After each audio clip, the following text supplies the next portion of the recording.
Inilah tragedi Sampit tahun 2001, tragedi perang dua suku paling mengerikan yang pernah pecah di Indonesia. Bahkan saking mengerikannya, seluruh wilayah Indonesia sampai dibuat jadi mencekam akibat tragedi ini. Beredar cerita mengenai kejadian-kejadian di luar nalar saat suku Dayak mengamuk dan berperang melawan orang-orang Madura. Bahkan ada ritual-ritual mengerikan yang dilakukan suku Dayak yang sampai membuat aparat militer ketakutan. Dan apa yang menyebabkan pecahnya tragedi ini ternyata berawal dari hal yang tak pernah disangka-sangka sejak zaman Belanda.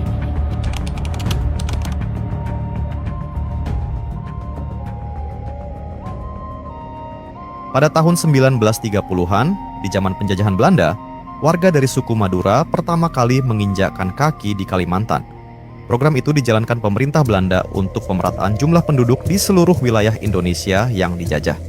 Awalnya jumlah warga Madura yang ada di Kalimantan terbilang sedikit, sehingga semuanya berjalan aman-aman saja. Orang-orang asli Kalimantan, terutama dari suku Dayak, dikenal dengan keramahannya terhadap para pendatang.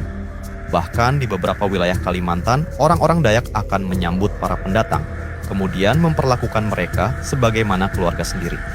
Kebiasaan suku Dayak tersebut bahkan masih bertahan sampai saat ini. Menyambut, melayani, dan merangkul para pendatang yang menginjakan kaki di tanah leluhur mereka. Namun masalah perlahan-lahan mulai muncul ketika jumlah populasi orang-orang Madura di Kalimantan semakin bertambah. Sekitar tahun 90-an, populasi suku Madura sudah mencapai 21% di wilayah Kalimantan Tengah. Dari sinilah benturan-benturan antara pendatang dan penduduk asli mulai terjadi. Suku Dayak sebagai penduduk asli memiliki gaya hidup yang selaras dengan alam, cenderung sopan dan selalu mengalah. Serta dalam bekerja, mereka juga tidak arogan dalam bersaing. Bahkan banyak di antara sesama suku Dayak yang memiliki mata pencaharian atau bisnis yang sama, namun justru saling membantu dan mendukung satu sama lain. Pada dasarnya, suku Dayak yang hidup selaras dengan alam lebih mengutamakan kehidupan yang damai dan tenang di atas segalanya. Hal ini sangat kontras dengan orang-orang Madura.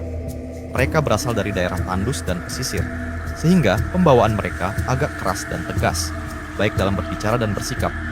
Namun, di sisi lain, mereka adalah pekerja yang ulet dan tangguh.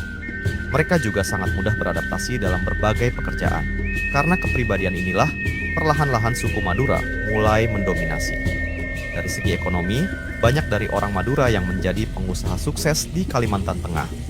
Mereka mendirikan hotel, warung, dan pangkalan ojek di mana-mana. Bahkan pasar-pasar tradisional cenderung dikuasai orang-orang Madura. Demikian